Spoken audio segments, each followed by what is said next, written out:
Assalamualaikum warahmatullahi wabarakatuh. Kami dari kelompok 3 beranggotakan Muhammad Fikri Masofi dengan NIM 19233060, Muhammad Zafar Afandi dengan NIM 19233059, dan Luciana Putri Fesya dengan NIM 19233052 akan menjelaskan tugas sengketa pajak mengenai pemeriksaan pajak. Materi yang pertama akan dijelaskan oleh Muhammad Fikri Masofi. Kepada Fikri dipersilakan. Baik, terima kasih kepada moderator. Untuk materi pertama tentang pemeriksaan pajak. Mengacu pada pasal 1 angka 25 Undang-Undang KUP, yang dimaksud dengan pemeriksaan adalah serangkaian kegiatan menghimpun dan mengolah data, keterangan, dan bukti yang dilaksanakan secara objektif dan profesional berdasarkan suatu standar pemeriksaan untuk menguji kepatuhan pemenuhan kewajiban perpajakan dan untuk tujuan lain dalam rangka melaksanakan ketentuan peraturan perundang-undang perpajakan. Untuk materi selanjutnya tentang tujuan pemeriksaan. Tujuan pemeriksaan adalah untuk menguji kepatuhan pemenuhan kewajiban perpajakan dan untuk tujuan lain. Pemeriksaan menurut tujuannya diterangkan sebagai berikut. Itu yang pertama, pemeriksaan untuk menguji kepatuhan terbagi dalam yang pertama ada pemeriksaan khusus, dilakukan karena adanya indikasi ketidakpatuhan pemenuhan kewajiban perpajakan, baik berdasarkan data konkret maupun hasil analisis risiko. Yang kedua ada pemeriksaan rutin, merupakan pemeriksaan yang dilakukan sehubungan dengan pemenuhan hak atau pelaksanaan kewajiban perpajakan wajib pajak. Kedua ada pemeriksaan tujuan lain dilakukan dalam rangka, yang pertama ada penerbitan nomor pokok wajib pajak atau pengukuhan pengusaha kena pajak secara jabatan. Yang B, penghapusan NPWP atau pencabutan pengukuhan PKP berdasarkan permohonan wajib pajak. Yang ketiga ada penentuan saat produksi dimulai. Yang keempat ada penentuan wajib pajak berlokasi di daerah terpencil. Yang kelima, penetapan besarnya biaya pada tahapan eksplorasi. Yang keenam ada penagihan pajak. Yang ketujuh ada keberatan. Yang ke-8 ada pengumpulan bahan guna penyusunan norma penghitungan penghasilan neto. Yang terakhir ada penghapusan NPWP atau pencabutan pengukuhan PKP secara jabatan.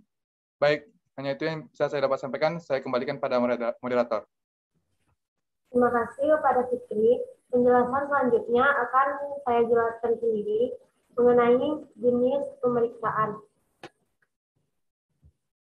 Jenis pemeriksaan terbagi atas dua, pemeriksaan lapangan dan pemeriksaan kantor. Pemeriksaan lapangan dilakukan di tempat tinggal, tempat usaha, atau tempat bekerja wajib pajak, serta tempat lain yang dianggap perlu.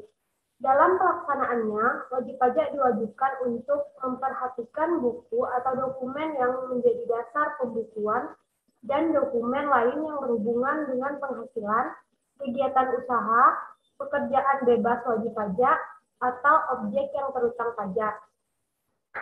Yang B, memberi kesempatan untuk mengakses data yang dikelola secara elektronik.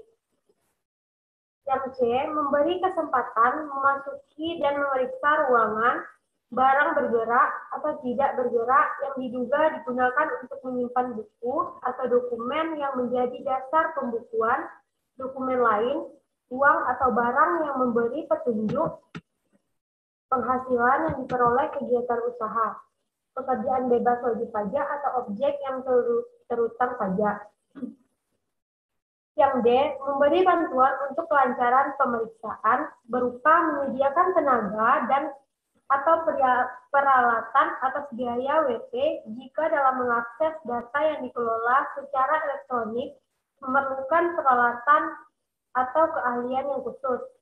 Memberikan kesempatan pemeriksaan pajak, membuka barang bergerak atau tidak bergerak, menyediakan ruangan khusus tempat dilakukannya pemeriksaan lapangan untuk pemeriksa buku, catatan, dan dokumen yang tidak memungkinkan dibawa ke kantor Direktorat Jenderal Pajak. Yang E, menyampaikan tanggapan secara tertulis atas surat pemberitahuan hasil pemeriksaan. F, memberikan keterangan lisan atau tertulis yang diperlukan. Kemudian, pemeriksaan kantor. Pemeriksaan kantor dilakukan di kantor Direktorat Jenderal Pajak atau kantor pelayanan pajak. Saat pelaksanaan pemeriksaan kantor, wajib pajak diwajibkan untuk memenuhi panggilan menghadiri pemeriksaan sesuai waktu yang ditentukan. Memperlihatkan buku atau dokumen yang menjadi dasar pembukuan dan dokumen lain termasuk data yang dikelola secara elektronik yang berhubungan dengan penghasilan, kegiatan usaha, pekerjaan bebas WP, atau objek yang terutang pajak.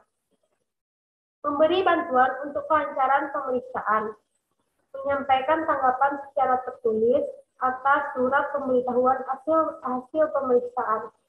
Meminjamkan kertas kerja pemeriksaan yang dibuat akuntan publik. Memberikan keterangan lisan atau tulisan yang diperlukan. Mungkin sekian dari saya. Penjelasan selanjutnya akan dijelaskan oleh Muhammad Ghaffar Afandi. Kepada Ghaffar, silakan.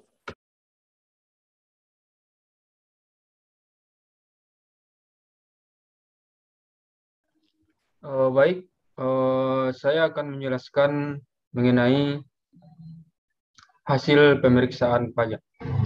Hasil pemeriksaan.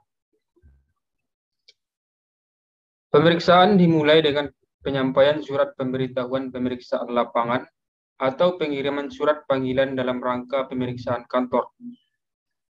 Dalam hal khusus, misalnya kondisi pandemi, pemeriksaan dapat dilakukan secara daring. Hasil pemeriksaan harus diberitahukan kepada wajib pajak melalui penyampaian surat pemberitahuan hasil pemeriksaan atau SPHP yang dilampiri dengan daftar temuan hasil pemeriksaan dengan mencantumkan dasar hukum atas temuan tersebut.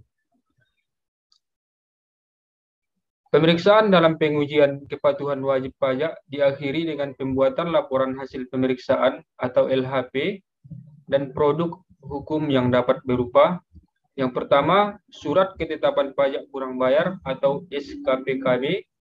Yang kedua, surat ketetapan pajak kurang bayar tambahan atau SKPKBT.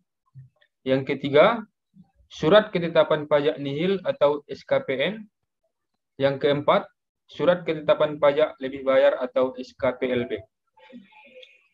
Pemeriksaan untuk tujuan lain ditutup dengan diterbitkannya LHP yang berisi usulan diterima atau ditolaknya permohonan wajib pajak.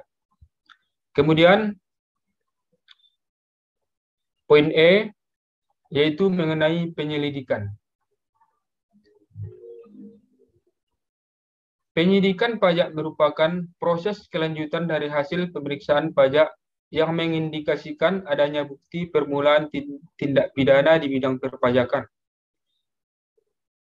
Menurut Kitab Undang-Undang Hukum Pidana atau KUHP, penyidikan merupakan serangkaian tindakan penyidik untuk mencari serta mengumpulkan bukti yang dengan bukti itu membuat terang tentang tindak pidana yang terjadi sekaligus menemukan tersangkanya. Ketentuan penyidikan pajak diatur dalam pasal 43A sampai dengan pasal 44B Undang-Undang Nomor 28 Tahun 2007 tentang Ketentuan Umum dan Tata Cara Perpajakan atau Undang-Undang KUP. Undang-Undang Nomor 11 Tahun 2020 tentang Cipta Kerja. Merujuk pada pasal 1 angka 26 Undang-Undang KUP, bukti permulaan dapat dipahami sebagai keadaan, perbuatan, dan atau bukti berupa keterangan tulisan atau benda yang dapat memberikan petunjuk adanya dugaan kuat bahwa sedang atau telah terjadi suatu tindak pidana di bidang perpajakan. Tindakan itu dilakukan siapa saja yang dapat menimbulkan kerugian pada pendapatan negara. Penyidikan pajak merupakan salah satu proses penegakan hukum di bidang perpajakan untuk menilai kepatuhan para wajib pajak. Dalam pasal 1 angka 31 Undang-Undang Nomor 6 Tahun 1983, Undang-Undang Nomor 28 Tahun 2007 tentang Undang-Undang KUP Diatur mengenai definisi penyidikan tindak pidana di bidang perpajakan. Dalam pasal itu disebutkan penyidikan tindak pidana di bidang perpajakan adalah serangkaian tindakan yang dilakukan penyidik untuk mencari serta mengumpulkan bukti.